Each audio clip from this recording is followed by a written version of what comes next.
Hello friends, तो चलिए हम लोग थोड़ा सा और आगे बढ़ते हैं सी प्लस प्लस में। आज हम लोग सीखने वाले हैं कि माइनस ऑपरेटर की ओवरलोडिंग किस तरह से करेंगे। ओके, और माइनस ऑपरेटर को हम लोग ओवरलोड करेंगे लेकिन as a binary operator. Okay, जैसे देखिए माइनस ऑपरेटर को आप चाहें तो जैसे मान लीजिए आपके पास क्या है, मान लीजिए आपके पास आप 5 - 4 लिखिए। तो यहाँ पर आप माइनस को as a binary operator use कर रहे हैं, है ना।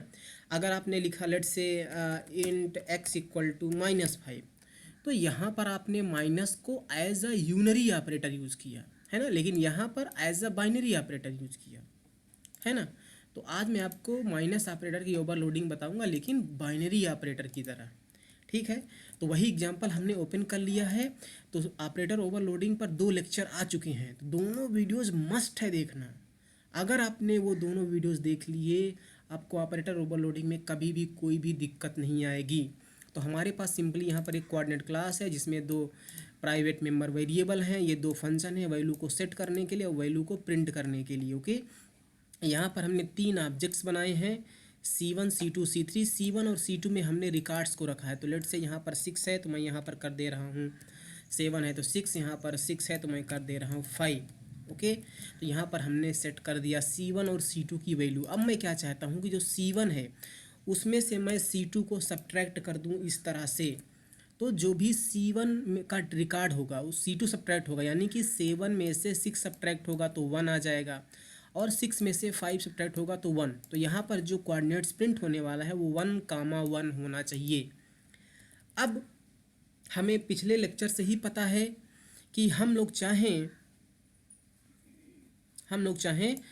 तो जो ये माइनस ऑपरेटर की ओवरलोडिंग करेंगे उसे हम लोग नॉन मेंबर फंक्शन की तरह भी कर सकते हैं, फ्रेंड फंक्शन की भी तरह कर सकते हैं, या तो मेंबर फंक्शन की तरह करें।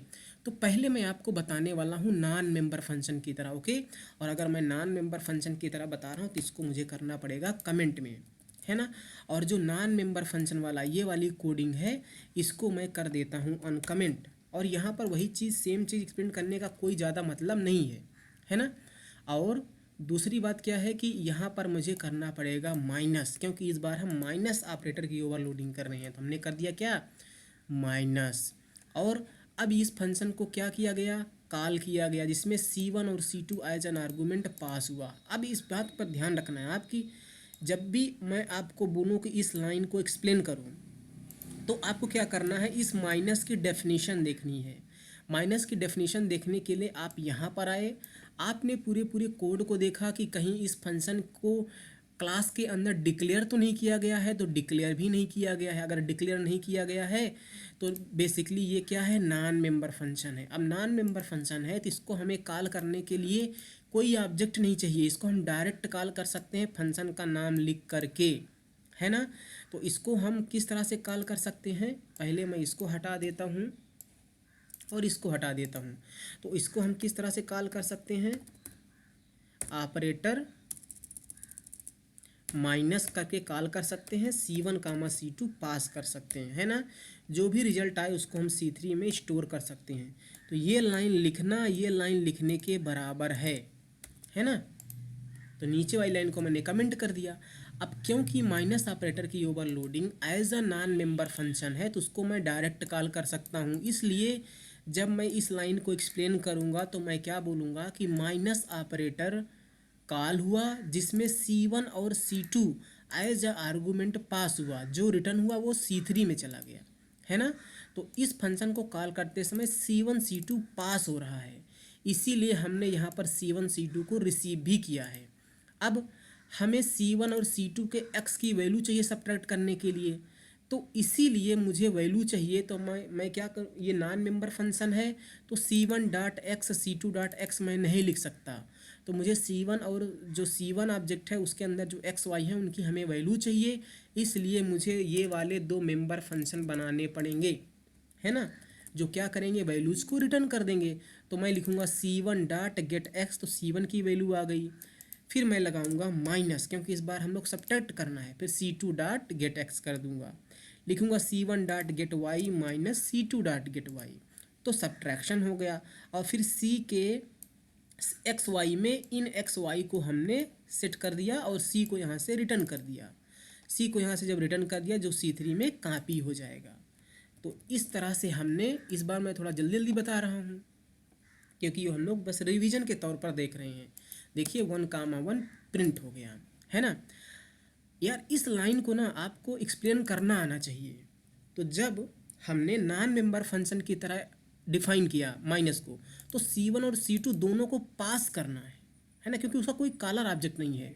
तो C1 और C2 दोनों को पास करना है। तो देखिए हमने किस तरह से किया, फंक्शन का नाम ही तो कॉल कर, फंक्शन को किस तरह से कॉल करते हैं, फंक्शन का नाम लिखते हैं। फंक्शन का नाम क्या है, ऑपरेटर माइनस। तो हमने ऑपरेटर माइनस को कॉल करके उसमें C1 C2 पास कर दिया है। अब इसी फंक्शन को अगर मुझे एज अ फ्रेंड फंक्शन बनाना होता तो मैं इसको करता हूँ कमेंट में, और नीचे वाले को कर देता हूँ अनकमेंट, है ना। और यहाँ पर मैं करूँगा माइनस ऑपरेटर, है ना। अब क्योंकि ये एक फ्रेंड फंक्शन मैं इसको बनाने वाला हूँ, तो मैं क्या करूँगा, ये जो फ्रेंड फंक्शन वाली डेफिनेशन थी इसको मैं ओपन हटा दूंगा और यहाँ पर लगा दूंगा माइनस। और अब क्योंकि हमने इसको as a friend function define कर दिया, तो जो C1 के XY हैं, C2 के XY हैं, उनको हम डॉट ऑपरेटर लगा के एक्सिस कर सकते थे। हमने कहा C1 dot X minus C2 dot X, C1 dot Y minus C2 dot Y, है ना। बाकी सारी चीज़ें सेम होने वाली हैं। इस केस में हमें इन फंक्शन की ज़रूरत नहीं है जो हमने बनाए थे गेट एक्स गेट वाई, क्योंकि हमने अपने इस फंक्शन को as a friend function define किया है। मतलब कि वो फंक्शन इस क्लास का फ्रेंड है, तो इसके private member co dot operator लगा के एक्सेस कर सकता है। तो जितना कोडिंग हम यहाँ पर कर रहे थे उससे थोड़ा कम कोडिंग हमें यहाँ पर करना पड़ा, है ना। अब फिर से आप इस लाइन को किस तरह से एक्सप्लेन करोगे कि माइनस को हमने कॉल किया, ऑपरेटर माइनस को कॉल किया, जिसमें C1 और C2 एज अ आर्गूमेंट पास हुआ है। इस तरह से अब आप बोलोगे, है ना। क्योंकि फ्रेंड फंक्शन भी एक नॉन मेंबर फंक्शन होता है, उसका भी कोई कॉलर ऑब्जेक्ट नहीं होगा। कॉलर ऑब्जेक्ट नहीं होगा तो C1 और C2 को आपको पास करना ही पड़ेगा। इसलिए हमने देखिए यहाँ पर रिसीव किया था। अब अगर मुझे इसको एज अ फ्रेंड फंक्शन नहीं बनाना है, मेंबर फंक्शन बनाना है, तो मैं इसको करूँगा कमेंट में, और मैं चलूँगा यहाँ पर आने के बाद मैं इसको अनकमेंट करूँगा, और जो ये फ्रेंड फंक्शन था इसको भी मैं यहाँ से कमेंट कर दूँगा, और यहाँ पर मैं करूँगा माइनस, है ना। अब हमने क्या किया कि जो माइनस ऑपरेटर है इसको डिफाइन कर दिया as a friend, as a member function. तो क्योंकि ये एक अब मेंबर फंक्शन है, तो इसको कॉल करने के लिए मुझे ऑब्जेक्ट की ज़रूरत पड़ेगी। हम डायरेक्ट इसको ऑपरेटर माइनस लिख के नहीं कॉल कर सकते, हमें ऑब्जेक्ट चाहिए। तो अब जब आप इस लाइन को एक्सप्लेन करोगे तो ये वाली लाइन को आप क्या बोलोगे कि आप जब ऑपरेटर माइनस को कॉल करोगे तो इसको कॉल करने के लिए आपको एक ऑब्जेक्ट चाहिए। तो जो यहाँ पर माइनस है उसके लेफ्ट वाला हमेशा कॉलर ऑब्जेक्ट होगा। आप यहाँ पर C2 यहाँ पर C1 कर सकते हो, लेकिन अगर आपने C2 लेफ्ट में कर दिया तो C2 कॉलर ऑब्जेक्ट हो जाएगा, है ना। अभी लेफ्ट में क्या है, माइनस के C1 है, तो C1 कॉलर ऑब्जेक्ट है। तो C1 डॉट, जैसे हमने C1 डॉट लिखा, देखिए ये सजेस्ट कर रहा है, तो C1 कॉलर ऑब्जेक्ट हो गया। तो C1 को पास नहीं करोगे लेकिन C2 को पास करोगे, देख रहे हो। इस बार क्योंकि हमने माइनस को as a member function define कर दिया, तो इन दोनों में आप डिफरेंस देखो। तो उस पहली बार C1 भी पास हो रहा था, लेकिन अब C1 कॉलर ऑब्जेक्ट बन जाएगा। C1 dot operator minus C2 पास हो रहा है लेकिन C1 कॉलर ऑब्जेक्ट बन गया।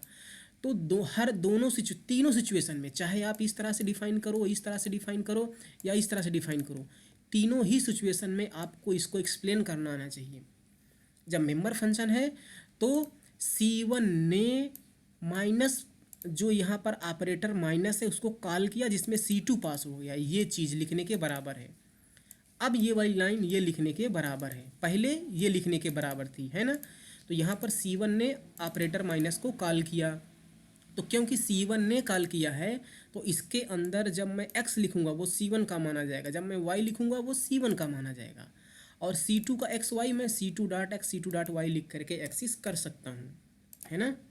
तो देखिए सारा काम वहीं करना है, हमें कोई चेंजेस नहीं करना है ना। और अगर मैं फिर से रन कर दूँ, लेट से मैं इसको 8 कर देता हूँ, तो हमें आंसर मिलना चाहिए 2, 1।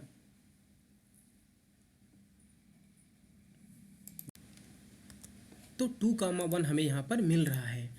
तो जब हमने as a member function overloading किया तो हमें थोड़ा सा और कम कोडिंग करना पड़ा। यहाँ पर हमने जो कोडिंग किया यहाँ पर उससे थोड़ा कम कोडिंग किया, और यहाँ पर जो कोडिंग किया यहाँ पर उससे भी थोड़ा कम कोडिंग किया। तो अब हम जो भी मेंबर मतलब ऑपरेटर्स की ओवरलोडिंग करेंगे, अब अगले वीडियो से मैं ये सारी चीज़ें सारे आप ओवरलोडिंग करके नहीं बताऊंगा, सिर्फ और सिर्फ मेंबर फंक्शन का यूज़ करके किस तरह से ओवरलोडिंग करनी है मैं आपको वही बताने वाला हूँ। ओके, अगले क्लास से। तो हम हमेशा मेंबर फंक्शन का यूज़ करके ही ऑपरेटर्स की ओवरलोडिंग करेंगे, है ना। लेकिन कुछ ऑपरेटर्स ऐसे भी हैं जिनकी ओवरलोडिंग हम मेंबर फंक्शन का यूज़ करके नहीं कर सकते, है ना। तो यहाँ पर जब हम मेंबर फंक्शन की तरह ओवरलोडिंग कर रहे हैं तो ध्यान रखना कि एक कॉलर ऑब्जेक्ट होता है। C1 क्या है? कॉलर ऑब्जेक्ट है।